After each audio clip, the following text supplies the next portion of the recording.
If your Infinix phone screen starts working automatically like it is touching by itself, then don't worry.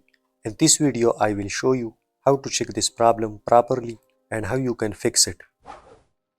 First of all, we need to confirm whether this is ghost touch or not. For that, open settings. Now open developer options and turn on pointer location. After turning it on, just look at your screen. If you see random lines are touching, moving without touch the screen, then yes, this is ghost touch problem. Now let's talk about the solution. First, restart your phone once. Sometimes small software bugs cause this issue and restart can fix it. If the problem is still there, remove your screen protector and also remove the phone cover. In many Infinix phones, low quality tempered glass create ghost touch. After that, check for software update in your settings. If any updates is available, update your phone because sometimes touch issues are fixed by updates. Now listen carefully. If your phone screen starts touching automatically and none of these steps work, then this is not a software problem. In this case, the issue is hardware, like display panel damage or touch IC problem. This usually happens after phone drop or moisture inside the screen. In this situation, no app and no setting can fix it. The only solution is display replacement. So first confirm the problem, try these fixes, and if nothing works, then you will need to change the display.